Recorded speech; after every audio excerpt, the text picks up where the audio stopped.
Hello dear NEET aspirants, this is Anjitha from ആർക്കനിക്. So മക്കളെ, ഇന്ന് നമ്മൾ ഡിസ്കസ് ചെയ്യുന്നത് മിലിറ്ററി നഴ്സിംഗിനെ കുറിച്ചാണ്. എങ്ങനെ മിലിറ്ററി നഴ്സിംഗിന് അപ്ലൈ ചെയ്യാം, എന്നാണ് ലാസ്റ്റ് ഡേറ്റ്, എന്തൊക്കെയാണ് ക്വാളിഫിക്കേഷൻസ്, ഈ കംപ്ലീറ്റ് ഡേറ്റ ഒരൊറ്റ വീഡിയോയിൽ ഡിസ്കസ് ചെയ്യാണ്.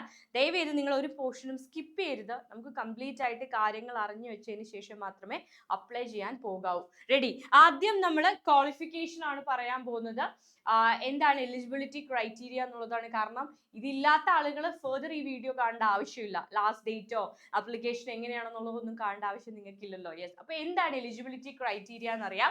ഈ വർഷം ഈ ഒരു എലിജിബിലിറ്റി ക്രോസ് ചെയ്യാൻ പറ്റാത്ത കുട്ടികൾ നെക്സ്റ്റ് ഇയറിലേക്ക് നോക്കുക. എല്ലാ വർഷവും വരും ഇതിന്റെ ആപ്ലിക്കേഷൻ. യെസ്, അപ്പോ ക്രൈറ്റീരിയ എന്ന് പറയുന്നത് ഫസ്റ്റ് വൺ, മാൻഡേറ്ററി ആയിട്ടുള്ള നീറ്റ് ക്വാളിഫൈഡ് ആയിട്ടുള്ള സ്റ്റുഡന്റ് ആയിരിക്കണം നിങ്ങൾ ഈ വർഷത്തെ 2026 നീറ്റ് ക്വാളിഫൈഡ് ആണെങ്കിൽ നിങ്ങൾക്ക് ഈ വർഷത്തെ മിലിറ്ററി നഴ്സിംഗിന് അപ്ലൈ ചെയ്യാൻ പറ്റൂ. ഇല്ലാത്തവർ നെക്സ്റ്റ് ഇയറിലേക്ക് വെയിറ്റ് ചെയ്യുക. നെക്സ്റ്റ് ഇയറിലെ നീറ്റ് എക്സാമിന് വേണ്ടിയിട്ട് വെയിറ്റ് ചെയ്യുക. അതാണ് ഒന്നാമത്തെ ക്രൈറ്റീരിയ.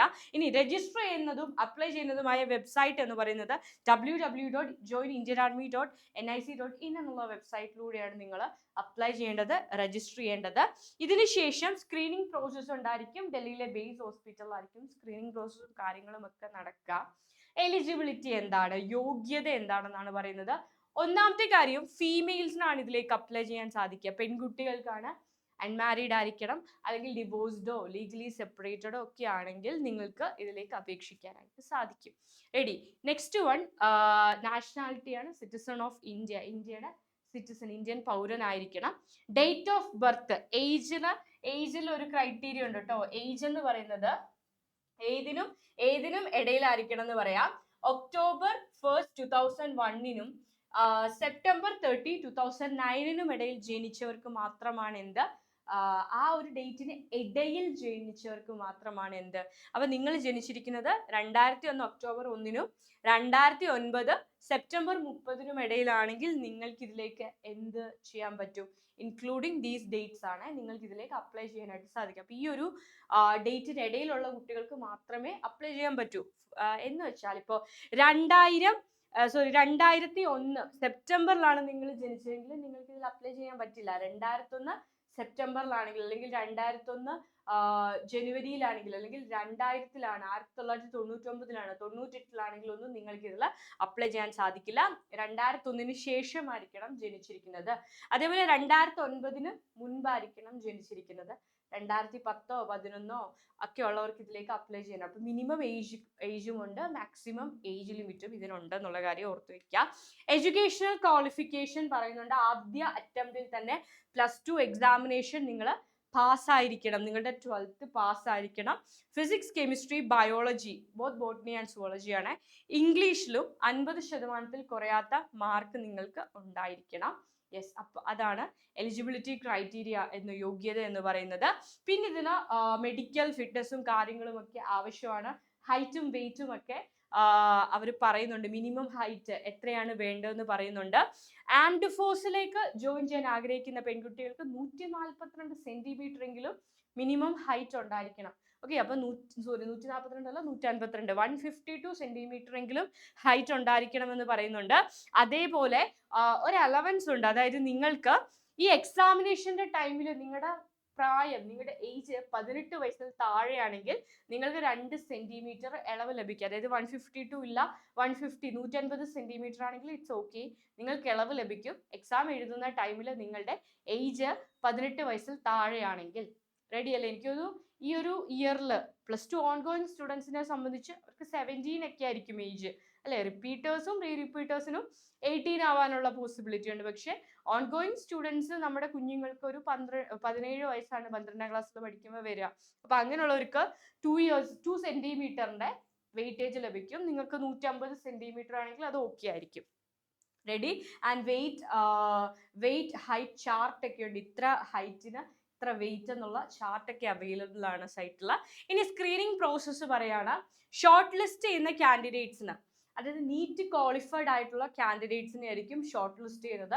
ആ ഷോർട്ട് ലിസ്റ്റിൽ വരുന്ന കാൻഡിഡേറ്റിന് പ്രത്യേക എക്സാമിനേഷനും ഇന്റർവ്യൂ പ്രോസസ്സും കാര്യങ്ങളും ഒക്കെ ഉണ്ടായിരിക്കും. യെസ്, ആൻഡ് എവിടെയാണ് നിങ്ങൾ ഷോർട്ട് ലിസ്റ്റിൽ ഉണ്ടോ ഇല്ലയോ എന്ന് നമ്മൾ അപ്ലൈ ചെയ്യുന്ന സൈറ്റ് www.joinindianarmy.nic nic.in എന്നുള്ള വെബ്സൈറ്റിലൂടെയാണ് നമ്മൾ അപ്ലൈ ചെയ്യുന്നത്. ആ വെബ്സൈറ്റിൽ തന്നെ ഷോർട്ട് ലിസ്റ്റ് ചെയ്ത ആൾക്കാരുടെ കാൻഡിഡേറ്റ്സിന്റെ ലിസ്റ്റും ആ ഒരു വെബ്സൈറ്റിൽ തന്നെ നിങ്ങൾക്ക് അവൈലബിൾ ആയിരിക്കും. ഷോർട്ട് ലിസ്റ്റ് ചെയ്ത കാൻഡിഡേറ്റ്സിന് ഒരു എക്സാമിനേഷൻ ഉണ്ട്. ജനറൽ ഇംഗ്ലീഷിന്റെയും ജനറൽ ഇന്റലിജൻസിന്റെയും ടെസ്റ്റ് ആണ്. അതുകൂടാതെ സൈക്കോളജിക്കൽ അസസ്മെന്റ് ടെസ്റ്റും ഇന്റർവ്യൂവും മെഡിക്കൽ എക്സാമിനേഷനും ഉണ്ട്. ഇത് ഡൽഹിയിലെ ബേസ് ഹോസ്പിറ്റലായിരിക്കും നടക്കുക. റെഡി, ഡൽഹിയിലായിരിക്കും ഈ ഒരു എക്സാമിനേഷൻ നിങ്ങൾക്ക് നടക്കുക എന്നുള്ളത്. ഓക്കെ, അതായത് ഒന്ന് ജനറൽ ഇംഗ്ലീഷിന്റെയും ജനറൽ ഇന്റലിജൻസിന്റെയും test, psychological assessment test, interview, medical checkup, ഇത്രയും കാര്യങ്ങൾ ഇവിടെ നടക്കുന്നതായിരിക്കും. ദെൻ ഡോക്യുമെന്റ്സിന്റെ വെരിഫിക്കേഷനും കാര്യങ്ങളും ഒക്കെ ഉണ്ടായിരിക്കും. മെഡിക്കൽ എക്സാമിനേഷൻ ഓൾറെഡി പറഞ്ഞു. സൈക്കോളജിക്കൽ അസസ്മെന്റ് ടെസ്റ്റിന്റെ കാര്യവും ഇന്റർവ്യൂവിന്റെ കാര്യവും ഒക്കെ നമ്മൾ ഡിസ്കസ് ചെയ്തു.